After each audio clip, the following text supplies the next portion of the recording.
হতে হবে। দল মতের ঊর্ধ্বে উঠে সবাইকে ঐক্যবদ্ধ হতে হবে। ব্যক্তির চেয়ে দল বড়, দলের চেয়ে জাতি বড়। আজকে দেশ এবং জাতির বড় আঘাত আসছে। এখানে আর ক্ষমতা বড় কথা নয়, এখানে দলীয় স্বার্থ বড় কথা নয়, এখানে 16 কোটি মানুষের অস্তিত্ব বড় কথা, এখানে দেশের স্বাধীনতা সার্বভৌমত্বই হচ্ছে বড় কথা। আমাদেরকে অবশ্যই জাতীয় ঐক্য সৃষ্টির মাধ্যমে এই ষড়যন্ত্র রুখে দিয়ে পলাশীর এই ট্র্যাজেডির এই যা আজকে আলোচনা করছি এটাকে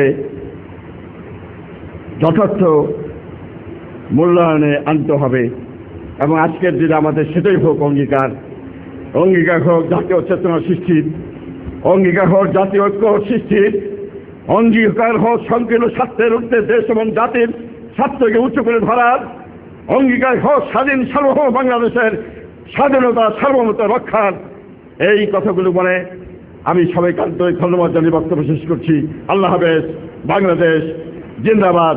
বাংলাদেশ ইসলামী ছাত্র শিবির জিন্দাবাদ। আসসালামু আলাইকুম। সম্মানিত প্রধান মেহমানের বক্তব্যের মধ্য দিয়ে আমাদের আজকে আলোচনা সভার কার্যক্রম আমরা শেষ করতে যাচ্ছি।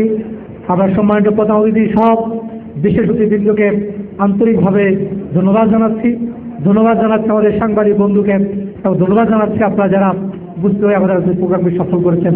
সবাইকে ধন্যবাদ। আসসালামু আলাইকুম ওয়া রাহমাতুল্লাহি ওয়া বারাকাতুহু।